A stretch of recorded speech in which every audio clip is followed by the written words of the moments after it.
Welcome, everybody. Thanks for coming today. To let you know, Bookends is made possible by the voters of Minnesota through a grant from Five Wings Arts Council, thanks to a legislative appropriation from the Arts and Cultural Heritage Fund. Next month's Bookends will be held Saturday, June 29th, 2024, in person in Wadena at 11:30 a.m. and will feature photographer Jay Grammond and his book, Fading Ads of the Twin Cities. This month, Lin Enger will talk about his book, American Gospel. Lin Enger is a professor of English at Minnesota State University, Moorhead. Lin's most recent novel, American Gospel, is radically personal and quintessential American, an intimate drama at the heart of an apocalyptic vision. If you have questions for today's author, feel free to put the message in chat. Bookends Online Edition is produced this month by Travel and Storyseller. Like other Bookends, this program will be recorded and made available on YouTube. Now let's welcome Lin Enger. Thank you. Welcome. Thanks for having me. Nice to meet you, Shelley. And thank you, Lina, for making this possible and for all the work you've done to create this program. It's good to be here. And at any point while I'm talking or reading, please feel free to interrupt me. I'm used to teaching in a very interactive way, so I'm more comfortable if there's some give and take. Probably less comfortable if I feel like you simply want a lecture. So I'm more than happy to to visit about the book. And I'll probably start by talking a little bit about the book and kind of set it up. I don't know. Have you read it? Or is it something that are you familiar with the book? I'm just curious, so I know where to start here. Shake heads or nod. I'm not familiar with the book. Okay, sounds good. Sounds good. Read about it, and I'm looking forward to it. Thanks. Thank you. Yeah. So it's good to be here, and thanks for joining the conversation. Yeah, the book's called American Gospel. That's what it looks like. It was published in 2020, so during the pandemic year. And so when it was published that fall, everybody was locked up, and so I did a few Zoom conversations with book groups and various literary groups, but didn't really get a chance to talk to people in person about this book. It was written or especially rewritten during a real tumultuous time in this country, the 2016 election, and then the 4 years of the Trump presidency. And I think in a lot of ways, that cultural time infiltrates the tone and spirit of the book.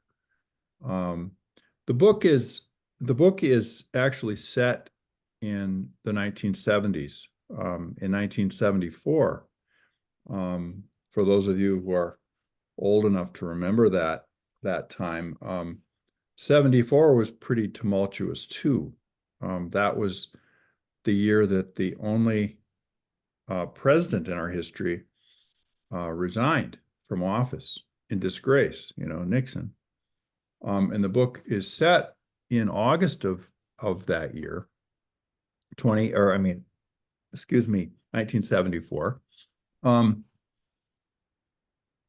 But it's not a book that's directly about politics, although I think it probably is about politics more obliquely. The book is about an old man who has a religious commune on a farm in northern Minnesota.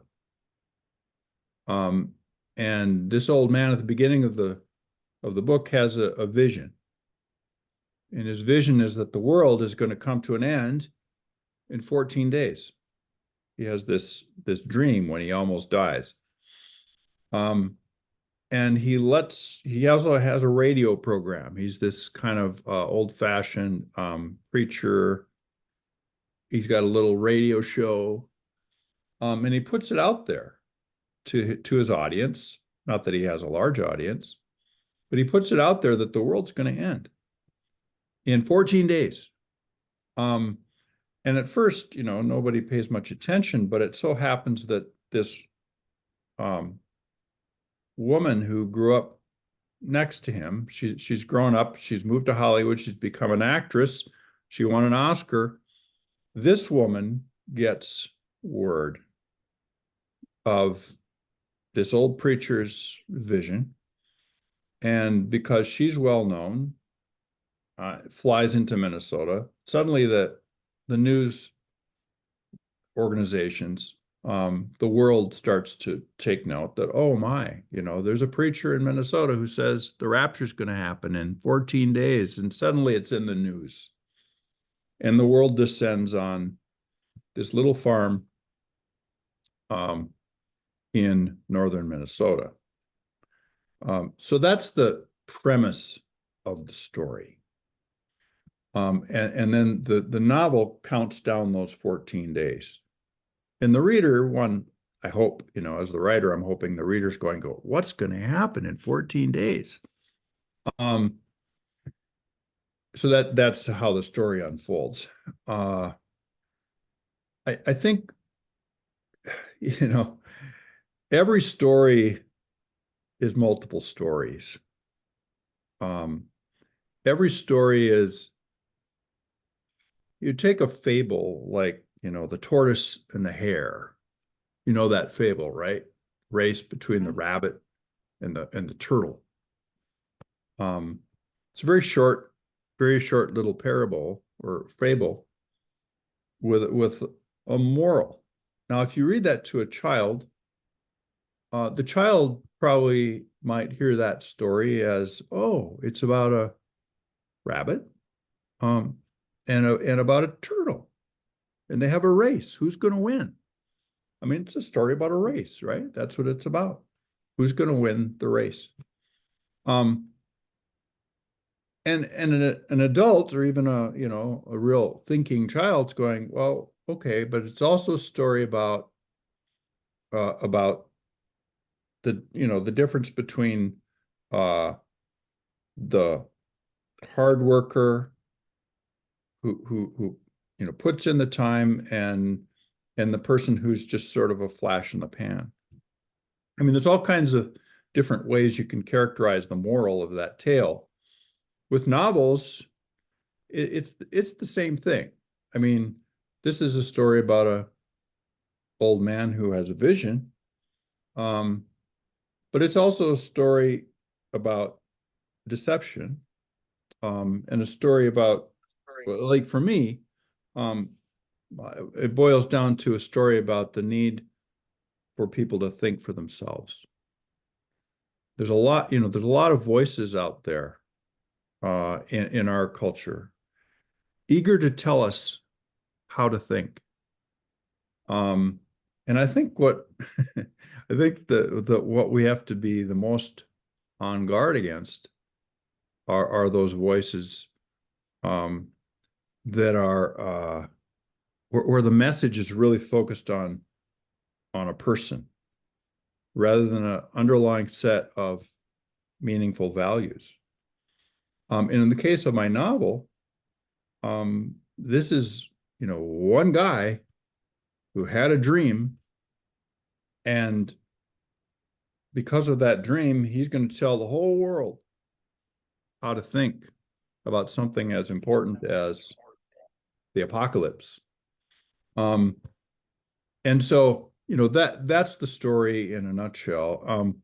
I think what I'd like to do is read the first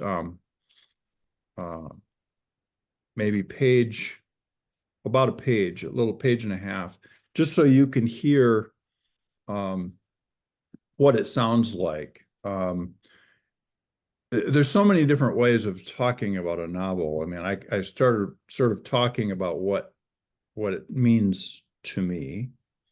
what I think the story is about in a kind of thematic way, what it might say about our culture.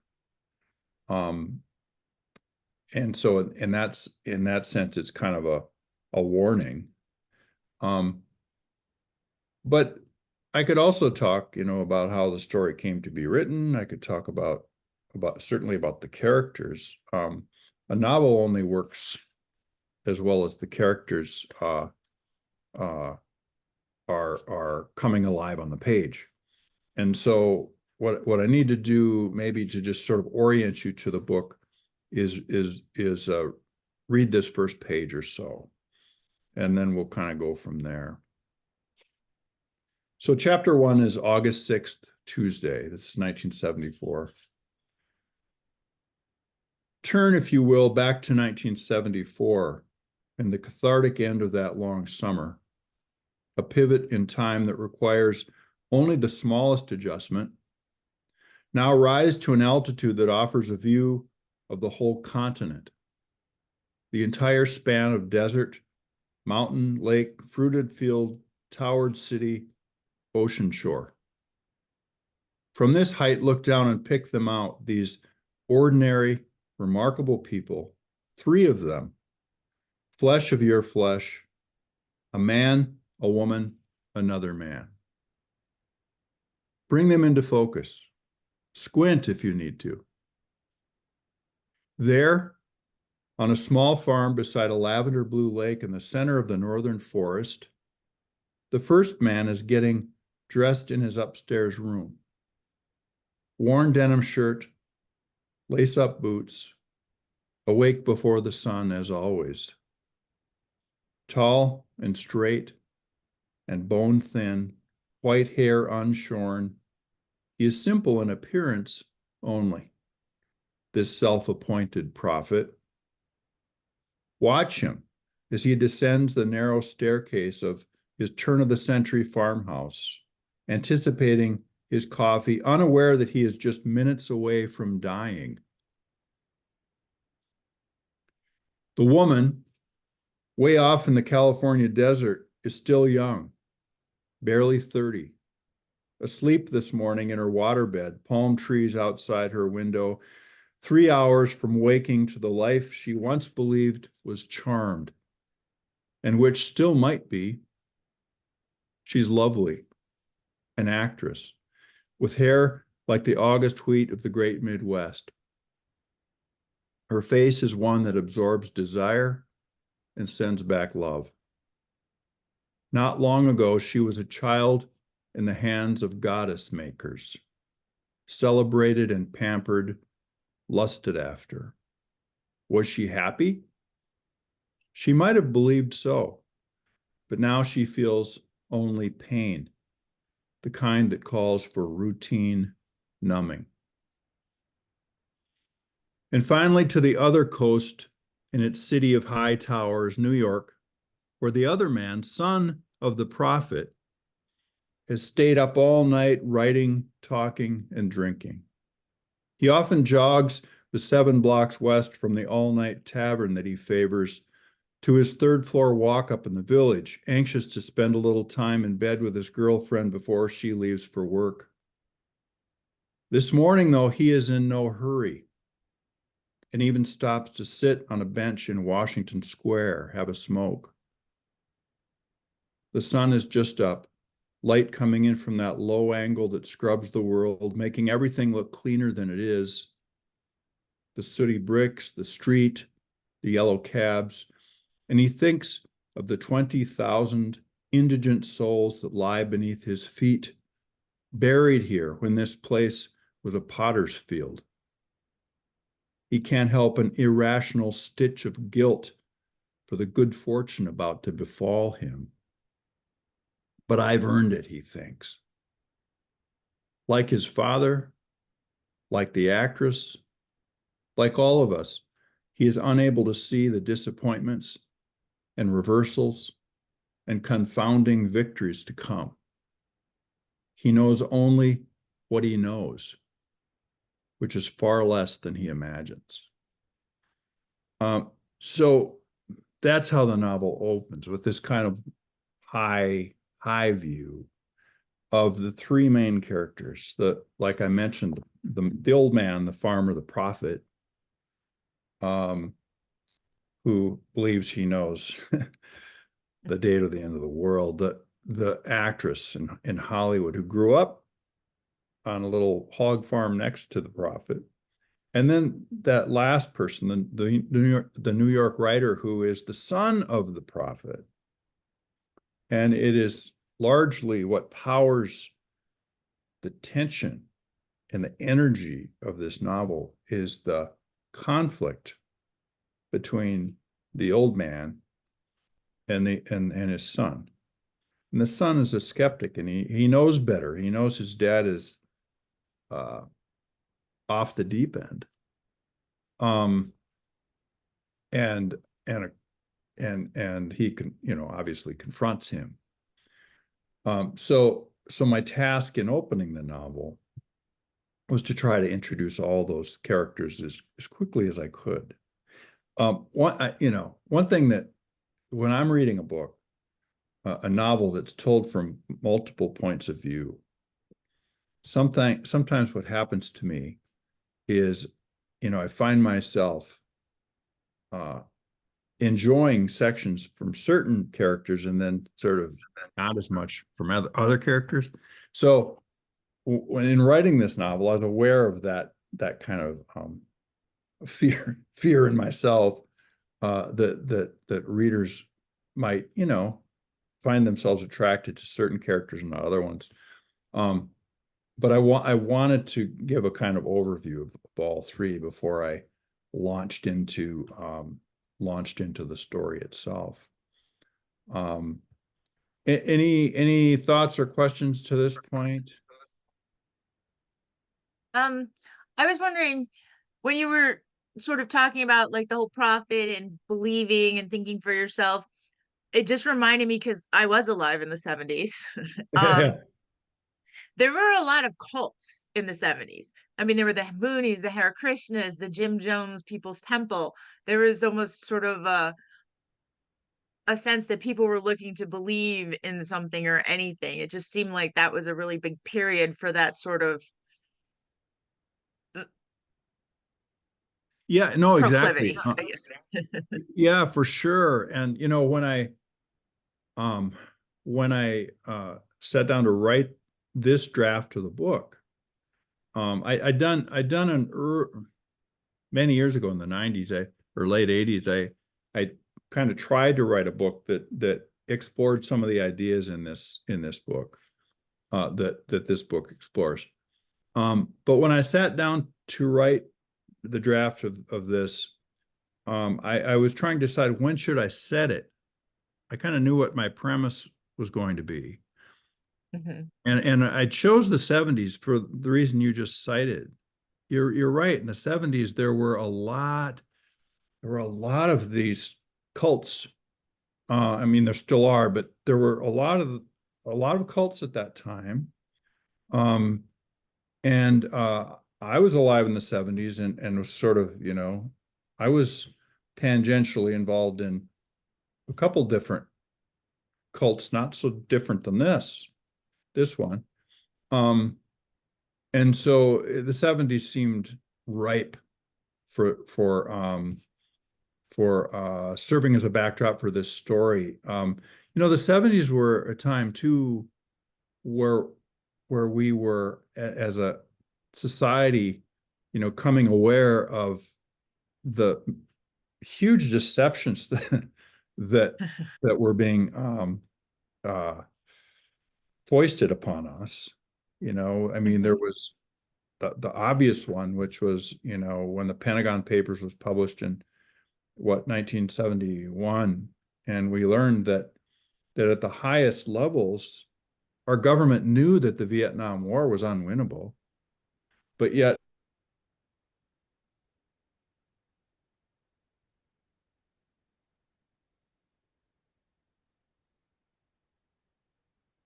that all these the government and other groups that we'd had respect for so long were not necessarily worthy of our respect. And so I think that kind of relates to why cults were so plentiful then.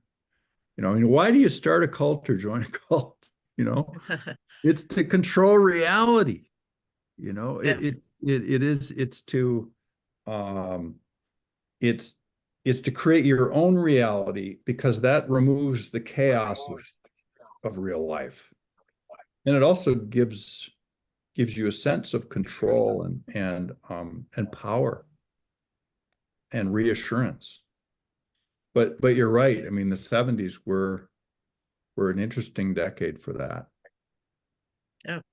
All the way around, they were an interesting decade. I remember my parents had gotten divorced, and when I was with my mother, she got cable before my dad, who lived closer to this town center, and she was out in one of the outlying suburbs.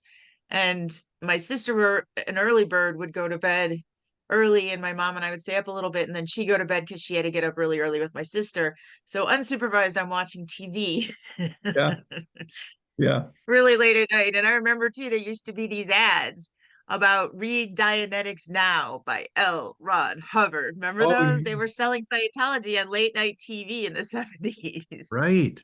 Oh, that's just fascinating. Yeah, It was an interesting decade. yeah, yeah. It really was. It really was. Um, let's see. I think let me read a little bit more. Um, I think I'll read from page let's see, 19, where early in the book, uh, the old man is he confronts, and his son confronts him about this wacko vision he has. And I think it'll give you a sense of the interaction between these two characters and sort of what's at stake here. And at this point in the book,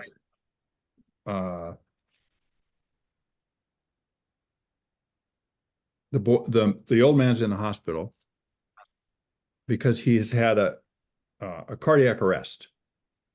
He's been revived. He's okay. And he's had, during that cardiac arrest, he has this vision of the end of the world. And he's told his son, who's flies back from New York to see him. He's told his son a little bit of what happened. And his son is staying at the commune, the farm, and the old man's still in the hospital. And it's late at night, and Peter gets a call from his dad.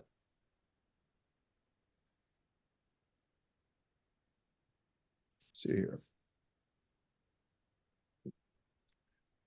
He sits up in bed now, opens the drawer of the nightstand, and fumbles for his pocket watch, whose glow-in-the-dark hands show 12:37.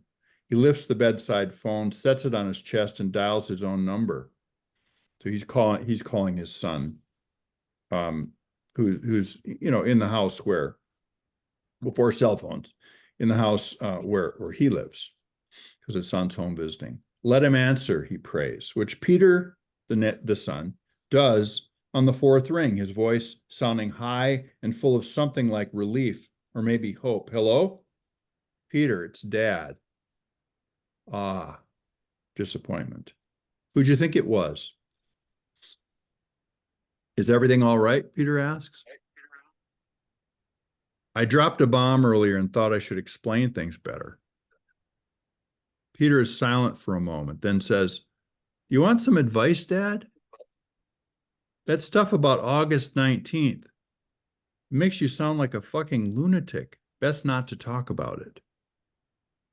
Enoch winces. You should hear the whole thing before you write me off. Peter moans, a resigned moan, but it's an opening nonetheless, and Enoch doesn't let it pass. He describes walking out on the porch with his coffee yesterday. New sun lighting up the chrome steel cross at the top of his barn and touching the tall obelisk of black granite in the Lutheran cemetery to the west, past his neighbor's hog farm. He recounts to Peter the smell of bacon frying and Victor's monotone voice coming to him through the screen a couple of minutes, and how he stepped down into the yard to check on the struggling buckeye tree. That's when he felt a vague tickle in his throat, but no pain whatsoever as his heart spiked to 400 beats a minute, its lower chambers reduced to an ineffectual quiver. This, according to the doctor. First, the ground beneath him disappeared, then the buckeye tree, and finally the sky itself, a dark wash rising up on all sides and lifting him, astounded, to a promontory high over the sea. What sea it was he didn't know, but the sun was a blood orange hanging above it. Then a voice from behind caused him to turn, and he saw a woman, tall as a spruce tree and wearing a gown of water, her hair a blue flame. Watch, she said, and count the days, which Enoch did, turning in time to see the sun fall like an egg from a table down into the sea and blacking out the world. One, Enoch thought. But it was already roaring up behind him, a bright, booming spotlight, and climbing to its zenith before dropping and disappearing again. Two. Then it was back once more, rising and falling, which it did again and again and again, until a storm arrived, a wind so terrible the earth pitched like a great mad bull. Enoch could feel beneath him the land itself being urged across a wide vastness, until finally he was back at his own place. And all of this, Peter, he said, while I was lying on the ground, more or less dead. You say she had blue hair, this angel? His son doesn't even try to hide the scorn in his voice. Maybe it was your mom, Grandma. Remember the dye she used to use, the way it glowed in the sun? And she always had a thing about the end of the world. This was not your grandmother, Peter. Make fun all you like, but you heard what the doctor said, and I know what I saw. 14 sunsets, 14 days. Not 15, not 13. Let me finish, please. The sound I heard then, coming from an opening in the clouds, it was as if all humanity were present, exercising their lungs. I was standing in the pasture behind the house, next to the rock pile, with you beside me, and others too, a whole crowd of us, looking up at the roiling sky, the noise above us rising to a great shout. Today is the 6th, Dad. 6 plus 14 makes 20, not 19. Didn't you say August 19th? Yes, because tonight would have been the first sunset. Not to mention, the 19th of August has always been a significant date for me. It was your mother's and my anniversary, of course. But this isn't about me. Look at what's happening in the world. The Middle East, my heavens, Armageddon just around the corner. And here at home, what they're doing to Nixon. Look what he's done to us. Enoch tells himself to remain calm.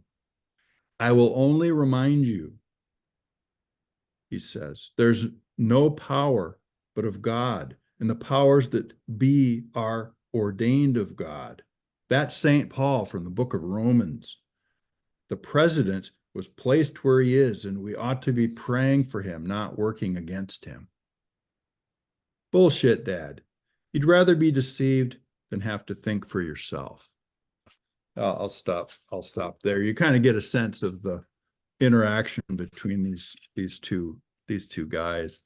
But what you were saying about L. Ron Hubbard, earlier, I was thinking about that too, and yeah, it seems like cult leaders. I mean, my experience with cult leaders is they always, everything rests on that personality, right? And often they blow up, and it's usually a scandal that brings them down, involving either sex or money or both. That's what happens with cults. And it's kind of, watching the news now. I've been watching the Trump trial now, and it's almost like watching I mean, whatever your take on politics is, but it's it's a cult leader that's whose power and grasp certainly it certainly looks like it's kind of blowing up right now. Any other thoughts or questions at this point? Well, it's sort of interesting too, because aside from the cult aspect, there's always been, especially in American history, periods of religious fervor, like going back to like the 1800s and the burnt over district in New York and all the religious movements and the spread of new religions and such, that a lot of times you can sort of look at religion in some people's lives as religion. It's something that guides them and comforts them while they're just living their lives and being good people, and then other people seem to be able to use religion sort of almost like a weapon or a form of control, or an excuse not to see reality because it doesn't fit into their beliefs. So it's sort Yeah. of an interesting thing It, to look so at, that all the ways that religion can be used and misused by individuals. yeah, and that's exactly why the book has the title it has, American Gospel, Mhm. because it Yeah. feels to me that in this country, um, uh, the gospel, like you say, it's for many, and certainly for myself, I think um, it's a force for good, and it has been around the world, for 2,000 years. But I think in this country, there's been so much manipulation of it that um, it's become an an Americanized gospel that in many ways has lost its soul. And but yeah, and there's also been um, such a movement in this country toward an emphasis on the apocalypse, and Mhm. that started in the early to mid 1800s. Before that, there wasn't that kind of urgency and preaching as to the world's end about to happen. But yeah, there have been these surges and movements of revivals, various times in the history of this country. The Great Awakening, which you kind of referred to in the early 1800s, and the 70s were also a period where that was happening again in this Yep. country. Yeah, yeah. It almost seems to be tied to societal change, economic instability, and a collapse in faith of reality being the reality you thought it was, I guess. Because, you thought the president was the person that, you Right, know, right. led you, and that the news was telling you the truth, and that what was going on is going on. I think we're kind of seeing that again now, in that people Definitely. believing crazy, stupid stuff Yeah, because of the instability. yeah, no kidding. The collapse of institutions. Hmm. We certainly are. Certainly are seeing it now. Um, yeah. Does anybody else have any thoughts or ideas you want to throw out? Somebody sent a question to me about when you're saying that a lot of times these people want to, they do this because they want to control reality. In a sense, isn't that a way, something that writers do, in that they are sort of controlling or creating their book and deciding which realities and which perspectives they want to share or highlight? Oh, no question about it. Writers and artists generally, I think part of what we're trying to do, I think, is to create some kind of order where we where chaos does reign. I mean, life as we know it, there's so many things out of our control, and books are not simply mirrors held up to the world. You know, we don't, writers don't simply write down what happens in a person's life over the course of a period of time. What they have to do is shape and blend and mold and create something that has some kind of artistic wholeness or unity. We create order where there isn't any order. And that's what I guess what artists are trying to do. We're trying to fend off chaos. So yeah, no question about that. And speaking about writing, we'll take a moment to talk a little bit about craft. I'm working at the bookstore. I happened to be cleaning out shelves, and I came across a book on writing, and they were talking about beats and scenes and setting up like each scene or chapter is its own little sub story with all the same beats. And I was wondering, when you're actually writing a book, are you spending a lot of time outlining or setting up beats, or is that something you go back and try to apply after you've written your first draft? Like, what is the mechanics of that? Yeah, I'm sure it's different for every writer. For me, Mhm. um, I usually have a sense when I start the story. I usually have some or need to develop some sense of where the story is going to end, where I'm going to end up. So in that sense, it's much like taking a trip. Okay.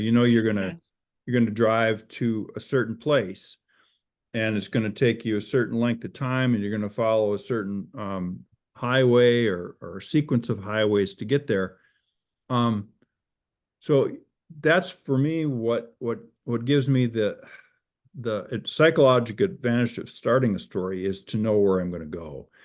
The problem is, just like in real life, when you take a trip, all kinds of different factors can intervene, and so you don't necessarily end up going the route you plan to. So when I write a novel, once I'm in it, once I'm in the story and creating this world to walk through, um, all kinds of events and characters and incidents occur to me as I'm writing, so that story changes on me. So as far as creating, every chapter being a kind of dramatic entity unto itself, that happens in revisions. For me, it takes probably about 5 times longer to revise a book than it does to write the first draft. So there's a lot happens in terms of creating each chapter does have to have a sense of dramatic unity. Something has to happen in every chapter to move the story forward. There maybe it's an awareness on the part of a character, some new information introduced, some change or reversal, in motivation. Something has to happen in every chapter. Otherwise, what's it there for? So, a lot of things get tossed out in the revision process. Many pages get tossed out because the writer, my case, me, I realized, yeah, this chapter's not doing anything. It's not interesting. The reader's going to be bored. It was interesting to me, but it wouldn't be interesting to anyone else. So yeah, there's a lot of work goes into the revising process. And the final book is probably quite a bit shorter than what the early draft was. But sometimes some writers work differently. Some writers, I think, write very, very thin first drafts and have to expand in each revision. So you can't generalize, Oh except to no, say that's that, why. Yeah. That's why we ask every writer to, Yeah. I think it helps all of us who have aspirations or who really enjoy books to kind of understand that there's just not one right way to write a book. Because, you get some of these, if you were just going by the writing books that they sell, some of them are like, well, you have to get up at 5 in the morning and write this many hours before you start your day and da da da. And you're like, no, I can't get up at 5 o'clock in the morning for anything or anybody unless it's like No. a fire or something. Yeah, I I know. guess I I can't know be a writer. exactly. Yeah, I used to feel that way too. When I was first starting to write, I thought, I have to get up early in the morning and give my best, my best hours to my writing. And I tried to do it, but I get up early in the morning and nothing would happen. I would just look at the blank page. So no, I mean, those weren't my best hours. So I realized I had to write late at night because those are my best hours. So yeah, you have to find your own way. There's no magic. There's no magic involved. But I think if there's one rule, the rule is a first draft is rarely very good. And and Yeah. and that's important because I think so often what somebody who's aspiring to write, um, they have to be freed up to write the story without censoring themselves as they go. And Right. and if you write, I mean, when I've worked on books in the past, I might write for a year and feel like I haven't written one sentence that's any good at all. No, literally, I can feel like I've written 200 or 300 pages that are worthless. And I've continued because I've had some kind of a belief in the story I'm trying to tell. Um, but it's in the revision that you start to find, whatever brilliance there is, you start to find it in the revision. But it's pretty hard to do that until you've written through to the end of a story. So, I mean, I do have some kind of hard and fast rules, and one is forgive yourself for writing terrible prose, and two, as quickly as possible, write to some kind of a closure or end point. Those two rules for me are important. And I do share them with my students, whether they're trying to write a poem or an essay or a paper of any kind or a story. I urge them to forgive themselves for writing terrible prose and to write to the end of it as fast as they can. Because once you have an ending, or even if it's not the right one, once you have an ending, you can go back and start to create the beginning and the middle that will lead to that ending in a logical and satisfactory way. Yeah. Yeah. And do you write out the outline, like create a whole outline, or do you just have a general sense of where you're going when you start? I have notes. I don't have an outline, no. I have notes about characters. Um, what I do a lot of thinking about characters' motivations, um, what they want and why they want it, and what they need and why they need it. Those things to me are what power the story. Not so much what's going to happen when. But also, like I said, I do try to imagine an end point. Not not Mhm. not in a very literal way, but in a more general way. What at the very ending, at the end, what is that character, where is that character going to be as opposed to where they started? Mhm. Where have they ended up? Um, I mean, like in this book, I didn't know exactly how it was going to end. But I knew there wasn't going to be a rapture. And so I knew that I knew that there was going to be this great humiliation at the end. And it could take several different forms. And it takes the form that it takes. I won't talk about it, but Yeah. But I knew that. I knew that if you start with the notion that somebody, the notion this man has at the beginning, then either he's right, or there's going to be a great disappointment, right?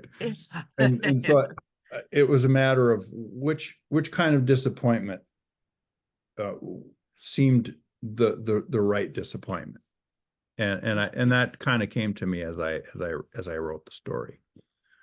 Yeah. I think it's almost kind of hard. I think I used to like the show How I Met Your Mother, and the ending was a huge controversy.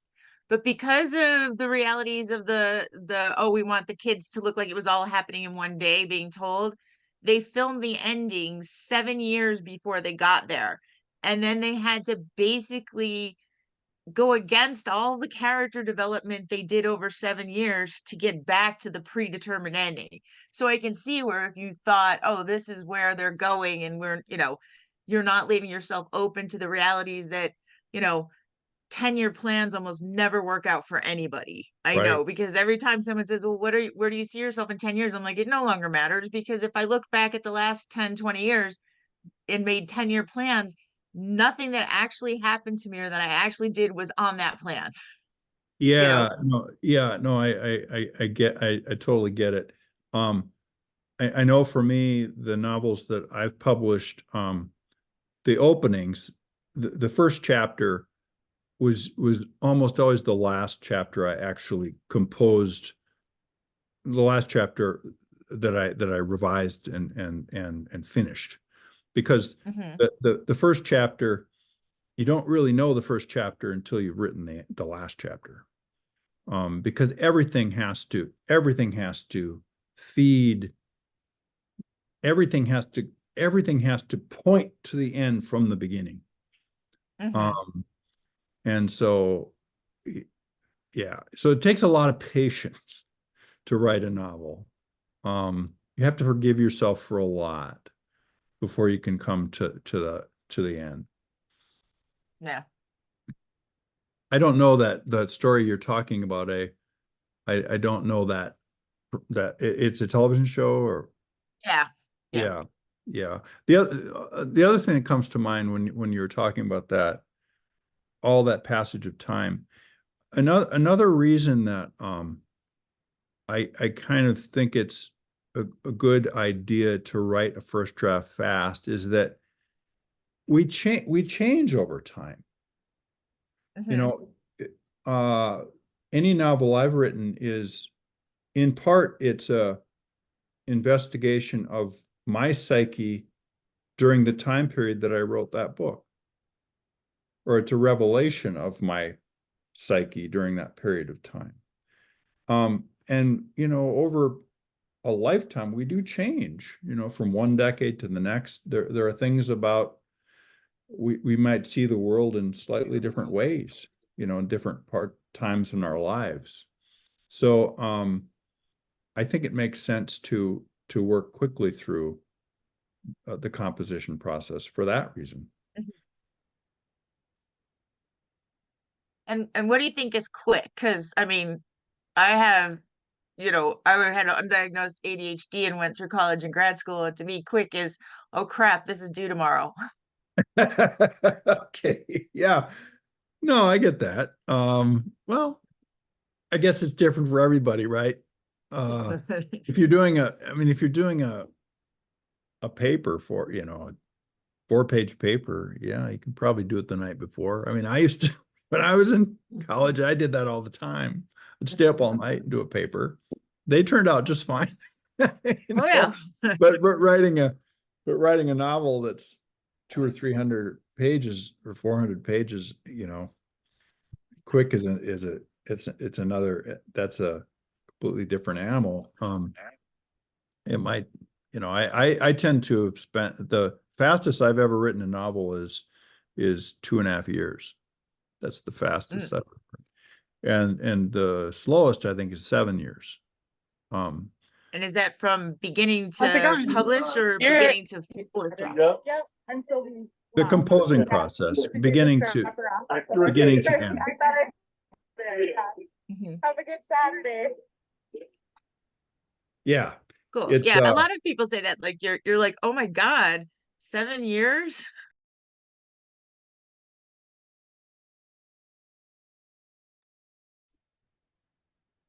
Oh, wait, hold on. The host muted everybody. You gotta unmute. Okay.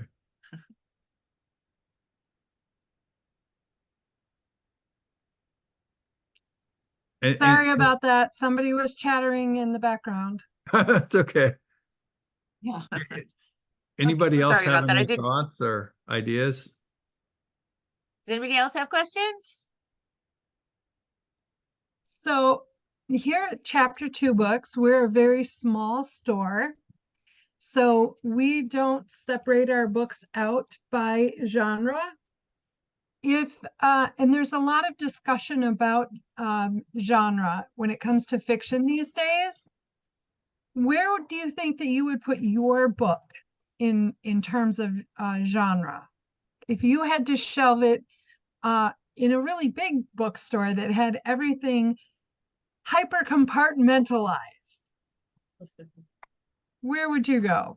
Well, it's such a good question. It's a really good question. And a legitimate question too for writers, because when you're trying to find a publisher for a book you've written, publishers are asking that same question. Where are we going to put this in a store? So my first novel was a reinvention of Hamlet, but it was really a thriller, a literary thriller. That's how they marketed the book. My second novel was took place in 1886 in the West, so they marketed that as a Western. Well, it wasn't categorized in Westerns in the stores, but that's kind of how it was marketed. This novel, they didn't know what to do with it. They really didn't. So, if you go into, I don't know about the store, what's the name of your store? I have a brick and mortar store in Hudson, Wisconsin called Chapter 2 Books. Okay. I'm the new owner. Okay. So do you have you walk in, there's a fiction section, right? Just fiction. So what we do is we divide the store in half, and the left half is 12 and under, and the right half is 12 and up, with fiction on the outside walls. Okay. So, this would just be, mainstream fiction or literary fiction. I guess, I don't know how I could break it down more than that. But, there's the genres.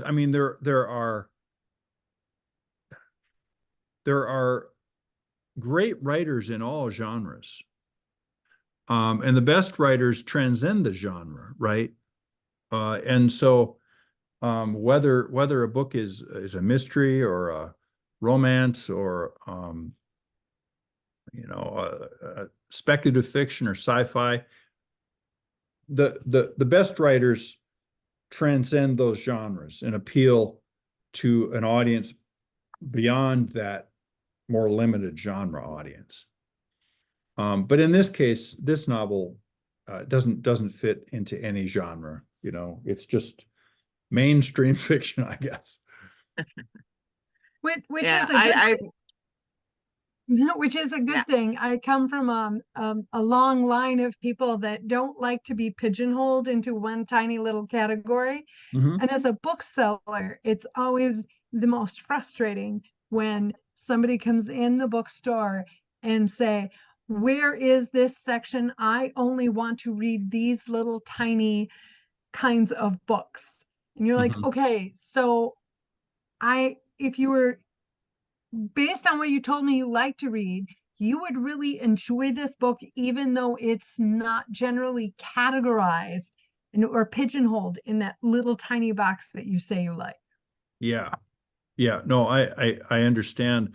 I worked for 2 years as a bookseller when I was younger. I really, really enjoyed it and I learned so much. But I know what you mean. There's a frustration there because there are writers who are clearly writing, say, crime stories, but they're always categorized in literary or mainstream fiction. Um, why is that? Writers are pigeonholed in ways that sometimes are hard to understand. So if you're in the position like you're in of being the person to put the books on the shelves in the right place, there's sometimes there's just no right way to do it. Well, I know that when Shelley shelves books, she puts them where she thinks that she would find them. She doesn't care what the publicist or the Bizac category or anything. There you go. That's what I do. That's what I would do too. Well, that's what I found when I'm dealing. I mean, I've been a bookseller at both Independence and Barnes and Noble, and a college bookshop that sold class text for the classes when the professors didn't want to go through the school. And so all these different experiences, I've been around a lot of different people buying a lot of different books, and I find that sometimes some books are going to be hurt by categorization because people will then have preconceived notions. And yeah, a lot of times I think, well, the category says here, but the actual content of the book is something that people who are interested in this are probably going to find very interesting. So if I put it near the books they're buying, they'll see this and buy it too. And Gillette, sometimes it works. Yeah, yeah, that makes perfect sense to me. Just because you can't find it, Gillette, doesn't mean I can't get it for the customer. Right, right. We just need to come up with a better system so that when I look it up in our little local directory, then I can find the shelf. Yeah, yeah. It is It's a such really an small adventure bookstore, in Gillette. bookstores. Yeah. I, you know, speaking of being a bookseller, maybe one of the things that we could look at next year or the year after, I have an idea, is if Uh-oh. you're not doing anything on Independent Bookstore Day, if you'd like to come and hang out for an hour at Chapter 2 Books and be our author hand bookseller for an hour. Oh, I'd like to do that. Yeah. When is that day?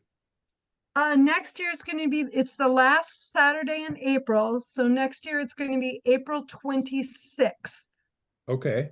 Okay. Well, 2025. let's be in touch. I'm open to that idea. That sounds Yeah, like that would fun. be fun. Yeah, that sounds like fun. And Look what former Absolutely. booksellers. Well, yeah, if you would like to, through the chat, direct message me contact information, I okay. will definitely reach out to you Okay, sounds good. because I'm Sounds just good. across the river. Yeah. Oh, I know it. Let's see. And what's your name? I would be the travel and story seller host. Oh, That would okay. be who you, Okay. I found it here in the chat. I'll give you I'm just gonna type in my email address. awesome sauce. And so you have that. There, I just sent it to you. Yeah. Perfect. Got it. Yeah. Thank you. Thank you. Yeah, I think that would be a lot of fun. It's like, look what former booksellers can grow up to become great writers. Well, Not a dead-end job. there's no better way to get a sense of the scope and range of literature than working in a bookstore for a couple of years. You Oh, yeah. know, I learned so I still benefit every day from that experience. So I wouldn't take back a day of that time. it's a lot of fun because it does feel like you have a little bit of power and control too. Because well, some people are looking for one book, and if you don't have that one book, they will turn around and walk out. But other people are coming to look for something, as Gillette says, they didn't know they needed. You know, the book that's going to change their life that they weren't even aware existed. And it feels also like if there are books there's some books that have really like moved me and stayed with me like years later. I still think of them and the characters, and other books are like, oh yeah, I think I read that. But other books are like, oh my God, let me tell you. And so as a bookseller, you feel like, you know, because I notice a lot of books go out of print. So there's some books I'm trying to sell just to keep them in print because I think they're worth reading, even if they've never been on a bestseller list. And some stuff on the bestseller list, I'm like, you can pretty much skip that. You read his last 27 books. It's pretty much the same thing. Yeah, no, I remember when I worked in the bookstore, every day I had interesting, meaningful conversations with people about books because they came to me, you know, excited about a book they'd read or frustrated with a book they'd read. And then I would, you know, I'd have something to say about it, and then I'd make a recommendation. I bonded with a lot of people over, you know, books. And so in some ways it's a lot like teaching. Um, and yeah, I mean, it's not like selling something else. I mean, Right. you meet people at a different level when you're talking about the books they're reading and buying. Yeah. That's what I enjoyed the most about it. Oh yeah. We have some great customers in Hudson, and I mean, I come originally from the East Coast, so East Coasters are sort of raised with certain ideas about what you Mhm. think a Midwesterner or a Southerner Yeah. is like, or small town rural folk. And so I moved out here because I just wanted to be nice and friendly and not have that be an invitation to commit crimes against me because of its weakness. Right, It right. was met with kindness and niceness.